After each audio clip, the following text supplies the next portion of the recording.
จับอยู่นอกต้นกาเนี่ยครับนี่เยี่ยมละตักใช้บาทนี่ตักดินใช้เยี่ยมจังบ่เมื่อยเอาเนาะมื้อนี้ไอ้เข้ามาไอ้ก็ซื้อข้าวมาให้มื้อนั้นก็ยัง5โลเนาะโดยแล้วก็พอดีมื้อนี้รถบ่ได้แก่ยังหลายก็เลยเอามาแก่ข้าวพี่น้องส่วนนี้แหละนี่มันบางเลยไปเยี่ยมขันห้าม2คนนี่สิห้ามเบิดมือก็ได้เนาะผู้เก่าหละเนาะทางเมศรีสวรรณสุริยะไทยเนาะอยู่ทางรัฐมินนิโซตาเนาะตู้สวยเขาโอ้คือวีมันเย็นเลยต้องให้มันเย็นก่อนเนาะมันจะบอกอายเลยเนาะเข่าแรงอุ่นเข่าเย็นโดยโอ้เอาสบายดีทั้งตู้แม่เด้อเนาะทั้งแม่ตู้เพิ่นโดยโอ้1เข่าแรงเราก็ได้พี่น้อยเนาะเวลา4 โมง4 ครึ่งแล้วนี่ก็ได้เนาะพอดีทางบ่เพิ่งซื้อเขาว่าให้ทั้งน้องเพิ่นเนาะที่ว่าเพิ่งว่าไว้หั่นล่ะพี่น้อยเนาะตามจุดประสงค์ของผู้ใหญ่เพิ่นเนาะเขา50 กิโล1กระสอบช้อนมา20 กิโลพี่น้อยเนาะตั้งแต่บ้านดงพุ่นละเนาะคอยไต่มาว่าซั่นซะเอาทางน้องตูก้าเพิ่นเฮ็ดพี่ช่างผู้ส่วนดินบ่โอ้ยเนาะก่อนอื่นเด้อพี่น้องเด้อเนาะทางบ่เพิ่ง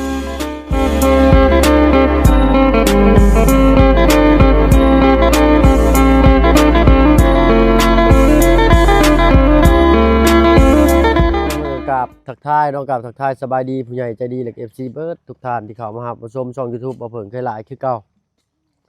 ว่าฝั่งไทยฝั่งลาวและก็ทั้งฝั่งต่างประเทศก็ยินดีต้อนรับเข้าสู่ช่อง YouTube บ่เพิ่งเคยหลายเช่นเคยพี่น้อยเนาะวันนี้เนาะเข้ามาตอนค่อยค่ำลงแรงพี่น้อยเนาะทางประตูกับลานพากันชวนดินเนาะบอลได้มันสูงมันต่ำก็ปรับเอาเองนั่นแหละพี่น้อยเนาะ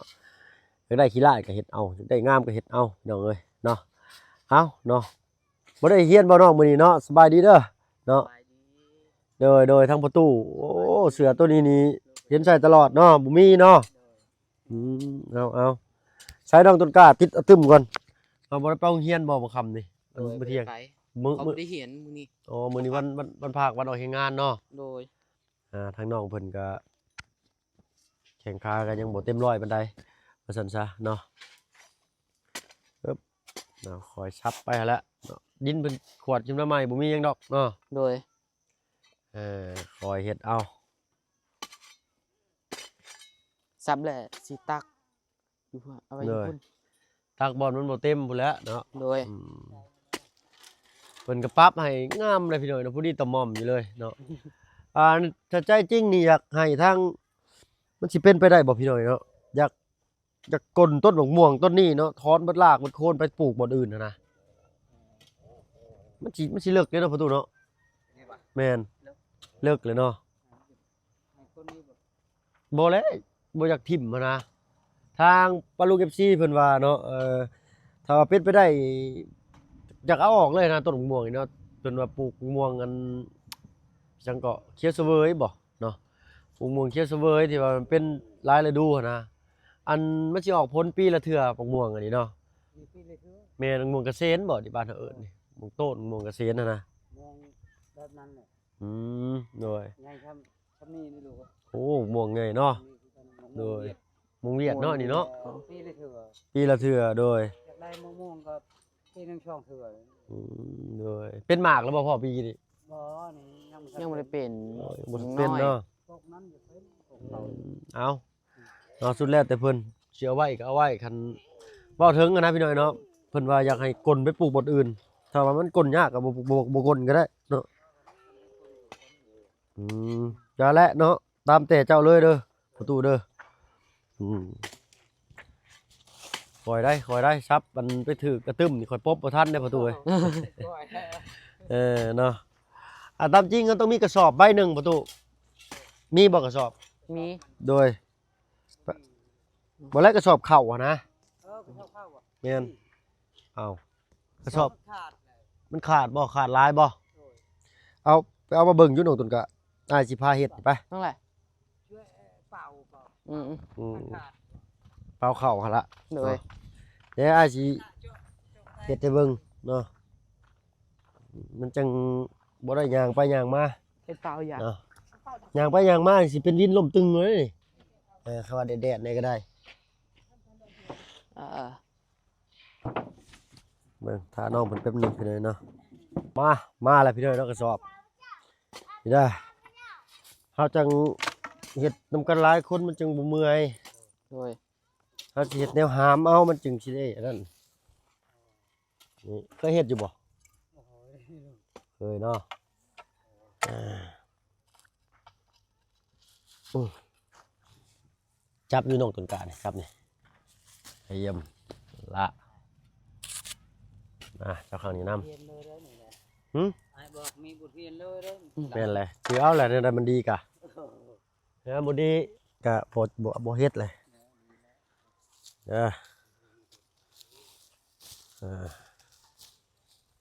ตั้งแต่อ้าย6 ปี 8 ปีนี่แหละอ้ายเฮ็ดคนดินตั้งแต่น้องชะขึ้นไปอันใส่เฮือนตะกี้กับลุงโอ้ยใส่รถเข็นนี่ตักใช้บาทนี่ตักดินใช้เยี่ยมจังบ่เมื่อย แม่ต้องออกนะคือตัก นี่ล่ะ ตักบารหนักเลย เห็นบ่ตักใช้บาทนี่เยี่ยมละตามส่วนคือบ่เฮ็ดใช่ไหมแน่ไม้ก็หลายอยู่ ส่วนก็เคี่ยวคือไก่ เผาออกก็ได้ตอกออกก็ได้เลยก็เอาไม้ที่เจ้าประตูเฮ็ดอันนี้แบบนี้นี่มาใส่ก็ได้เลยเขาเห็นด้ามส่วนทั้งบ้านเพิ่นนี่ส่วน2 บาทก็ฮักพี่หน่อยนะ บ่ว่าทั้งบ้านน้องช้อนก็คือกัน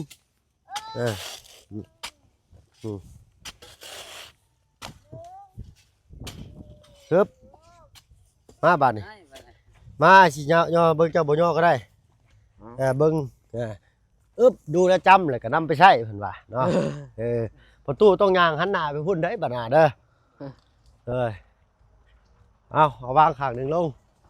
น่ะง่ายบ่ได้หลายพร้อมเนาะ ง่าย ยมนี่บัดนี้เจ้าสิย่างชี้ มีปัญญาเนาะ มีปัญญาเนาะนี่ต้องจับชี้นี่เนาะเอาส่วนใช้บัดแตะใช้ผ้ามาสิเฮ็ดด้ามส่วนให้นี่เอาตักซ้ายหั่นคอยเฮ็ดไปมือละเล็กละน้อยมันบ่แดดมื้อวันหยังน้องตัวกาบัดนี้ มันสุก สุกเนาะ โดย อื่นกับวันเสาร์แล้วบัดนี้เนาะ โดย ผักเฮียนก็คอยเฮ็ดไปแหละ โดย ตอนแรกอ้ายคิดว่าสิมื้อมื้อนี้เนาะก็เลยซื้อข้าวซื้อน้ำมาก่อนเพราะว่ามื้อนั้นเหลือ5 โล อืม ทั้งรถบ่เพิ่งเอามาบ่เบิดรอบก่อนนะสิก่อนนะ เอา เพราะว่า ก่อน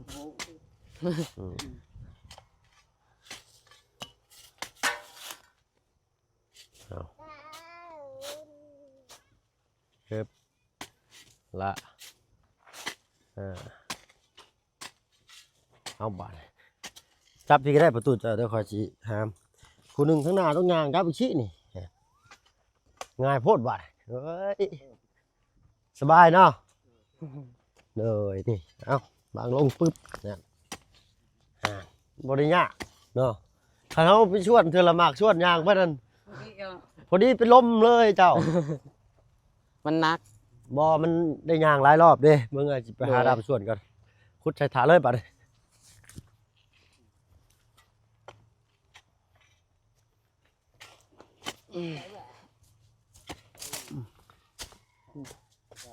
เด้ดับส่วนนี่เนาะนี่บ่แข็งกัน เจาะตะหนาเจอเลยฮะ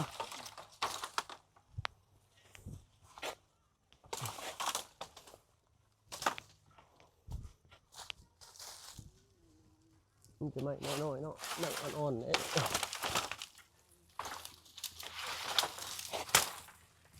ต้องเลือกเอาตัวมันแข็งๆได้ไหมตัวตัวมันอ่อนนี่ใส่ไปเดียวมันก็หักเลยบ่ได้น้อยโพดอันนี้จะอ่อนโพดใช่โอ้อ่อนโพดเบิ่งนี่ได้เลยจกกันในบริษัทคุดพุ่นเด้อ จกเจ้าบ่แม่นี่โอเคโอ้โดยฮึบคอยเด้อละคอยออกให้งานไปก็ได้นี่จกกันวางข้างหนึงฮึบวางลงต่ำๆก่อนอึบ แท้มันบ่ฮู้จักเลยป่า เอ้ยย่ำ นังเบ่ตามกันรู้ อ้าว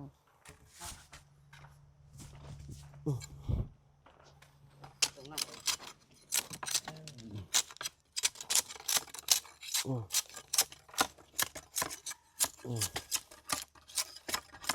เริ่มเล็กละให้สิเตะอืม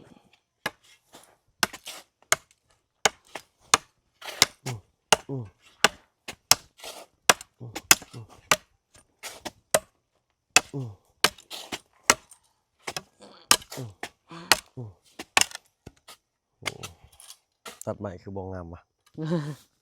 ขี้หลายคือคนสับตัดก็ได้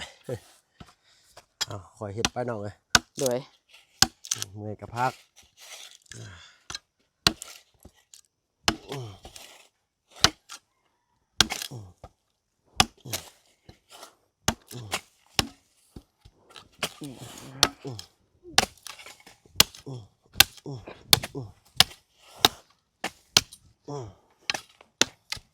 ครับใส่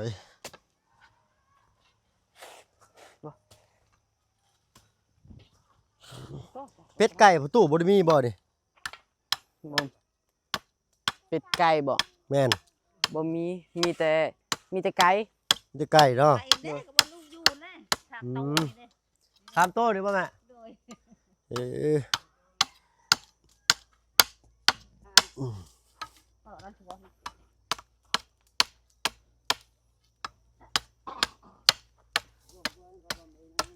เฮ้อ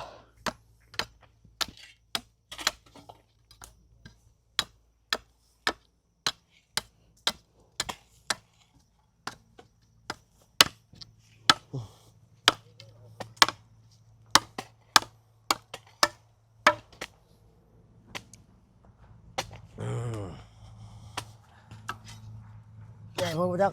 ครับใหญ่โพดก็ได้หนึ่ง บ่ถึก ต้องแนมอีกหน่อยหนึง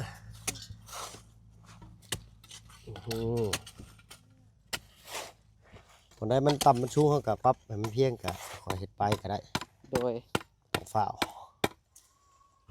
ได้ยังกินข้าวมื้อเที่ยงนี่เนาะก็ ก็กินไข่ที่ไอายมาให้เอาให้ ไข่เนาะ โดย ได้คนละช่องแตะแต่ว่า โดย กับเอ้ยน้ำได้ โดย ละแล้วก็กินกับมาม่านี่แหละ เอาบ้ามือกินก็ได้มาม่าเพราะว่าโซเดียมมันหลาย โดย หนึ่งโอ้ยรถข่อยสิล่มเลยไปตู้มาย่อเอาเข่าน้ำร้านได้ปะโอ้ข่อยยันรถข่อยล่มข่อยห้องนะไว้พี่น้องลืมเนาะมาน้องต้นกล้าพี่เจ้ามาขอบคุณทางพี่ละผู้ใหญ่ที่เพิ่นมอบข้าวน้ำให้คือเก่าอีกเนาะ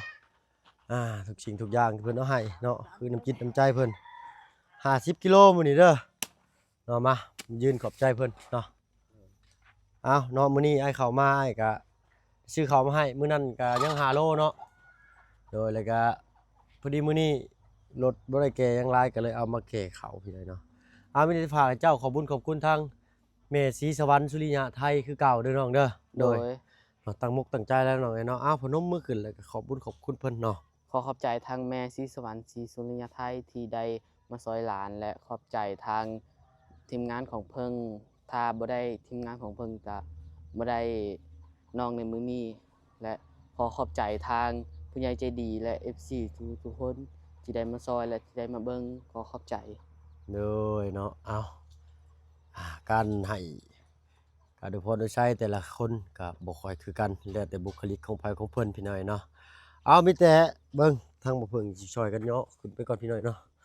เอาขึ้นไปใช้เอาไว้ใช้ประตู ไว้อยู่ลุม มาอยู่ร่ม ลุมบ่ไก่บ่กินบ่มาหามเอา บ่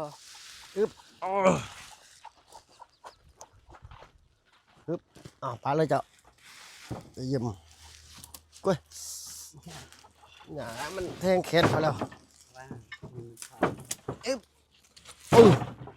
อ๋อขอบใจ เลยเนาะโดย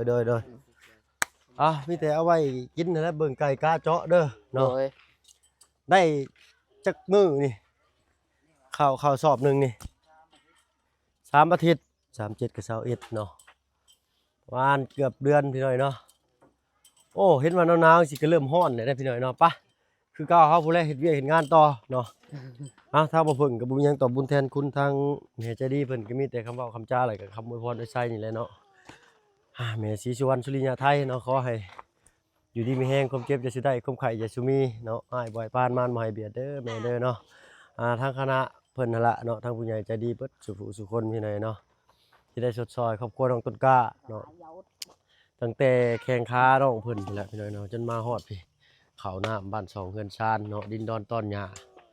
เนาะโอ้ถือว่าบุญวาสนาน้องเพิ่นนี่ก็หลายเติบพี่น้อยเนาะเอาเบิ่งและพี่น้อยเนาะเฮาก็บ่มีหยังมาสดช่วยเพิ่นก็ได้แต่เหือแต่แฮงความรู้เล็กๆน้อยๆมาแบ่งปันกันว่าซั่นซะเอาใช้ไปตู้ได้หรือบ่ดามชวนเฮาเนี่ยเนาะโอเคนะปรับบักชิปเลยต้องมาอิงแข็งสินี่ปล่อยส่วนไป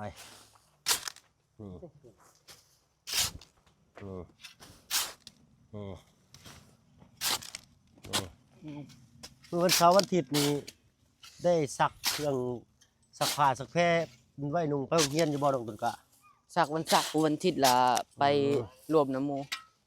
อ๋ออาทิตย์เดี๋ยวไปรวมเนาะ โดย อันดีมามึงก่อนไปเอาดีๆเด้อจับดีๆเด้อได้อยู่บ่ ไม่ได้ กระสอบจังน้อยเพราะมันเราอยากจ้อมพี่หน่อยเนาะเอากระเทือใส่ได้ดีเนาะเอาย่อเข่าลงหรือก็วางลงปั๊บนั่นแหละดึงเลยบาดนี้หันละง่ายบ่ ง่าย ง่ายเนาะ โดย ใครกวนห้ามเอาเทือละชวนได้พี่หน่อยเนาะ ห้ามเทื่อละกระสอบนี่นัก แม่นแหละ บ่ค่อยได้นัก บางทีมันทุนแรงเขาได้หลาย โดย อึ๊บเอา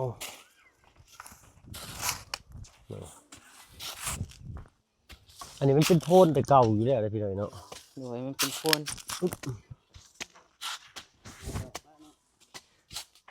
ชวดนี่แหละนี่มันบางเลยนะ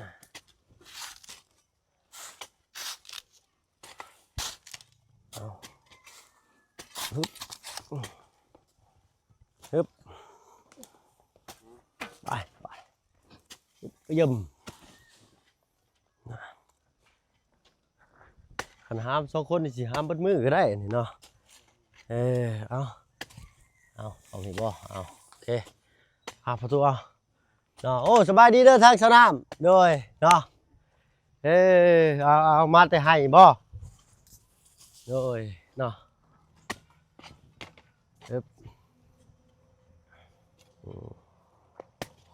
เอาเนาะพอดีเลยเนาะอันเมื่อวานนี้ทางเนาะสนามอยากขอบคุณทางผู้ใหญ่เพิ่นคือกันเราก็ได้เนาะ เอามื้อวานนี้เนาะทางบ่าวเพิ่งเนาะได้เข้ามาฝากมีกับมาม่าอะไรกับปลากระป๋องเนาะไว้ให้เจ้าเนาะได้เลยเนาะ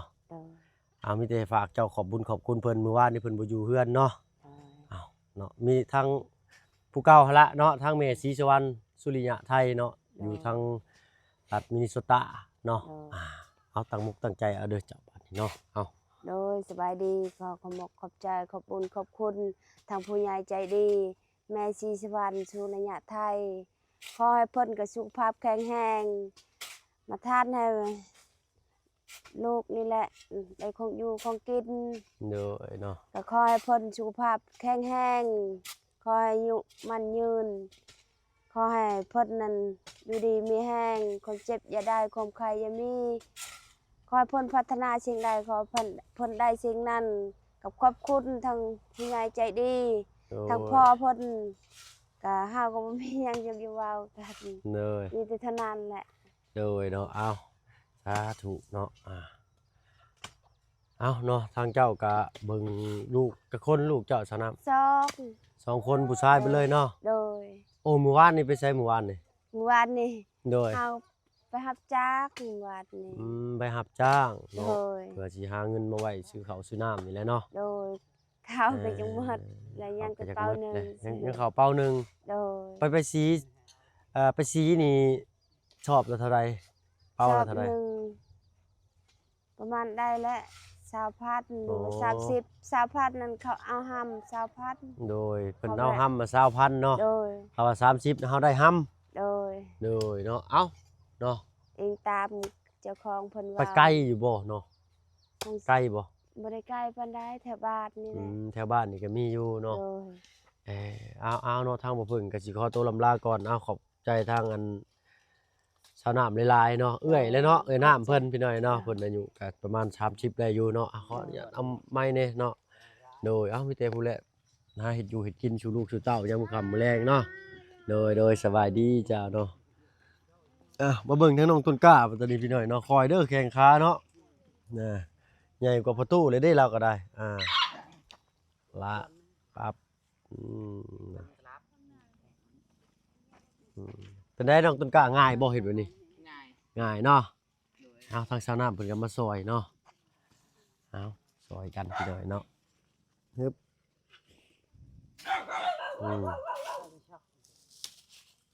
คอยเด้อซับไปจนถึงนั่นถึงนี่ได้เนาะก็สั่นทางบ่เพิ่นก็สิขอตัวลาลงแล้วพี่น้อยเนาะค่อยคำแรงลงเลยก็หาบ่อนพักบ่อนเช้าก่อนบัดนี้นอน3คนทั้งลุงเฮิมทั้งเบาไล่พี่น้อยเนาะทั้งเบาไล่ก็ว่าคือสิเมื่อมื้ออื่นพี่น้อยเนาะ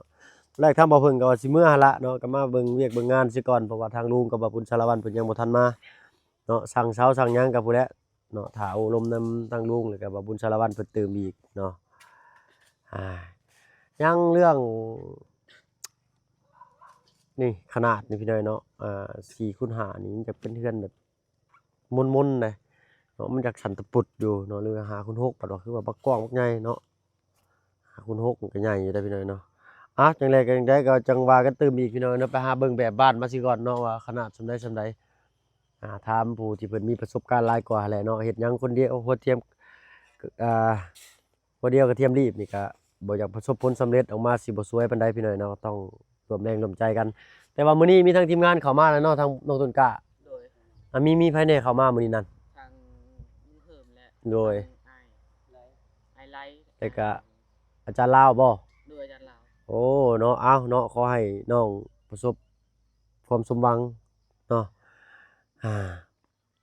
หวังว่าสิมีข่าวดีเข้ามาแจ้งน้องเพิ่นตื่มอีกเนาะสำหรับคลิปนี้ท่านผู้เพิ่งเคยลาเลยครอบครัวของน้องต้นกล้าสิขอตัวรวมลาแล้วพี่น้อยเนาะไปเนาะสบายดีเบิดสุขคนโดยเนาะไปแล้วสนามสบายดีเจ้าโดยเนาะเพิ่นมีน้ำจิตน้ำใจมาซอยหน่อยเนาะพักหญ้าคาหุ่นเพิ่นก็ว่าโธ่เนาะอยากที่เกินไปได้พี่น้อยเนาะพักเพิ่นนี่โอ้หุ่น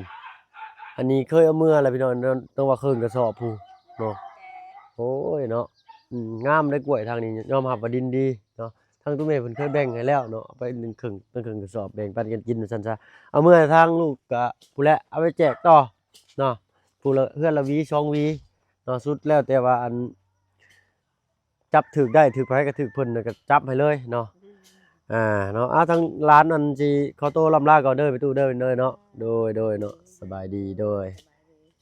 เอาเบิ่งเด้อเข้าเด้อระวังไก่เจาะกินเด้อเนาะบ่อยู่บ่อนเช้าก็ใครอยู่ดอกพี่น้อยเนาะแล้วสินอนก็รูดอันนี้มาปิดพอๆกันพี่น้อยเนาะคลิปหน้าสำหรับคลิปนี้ถ้าบ่เพิ่งขอบคุณที่เข้ามารับชมช่อง YouTube บ่เพิ่งเคยหลายคือเก่าเนาะสำหรับคลิปนี้ขอตัวลาลงแล้วพี่น้อยเนาะสบายดีเจ้าอยู่ดีมีแรงเบิดทุกคน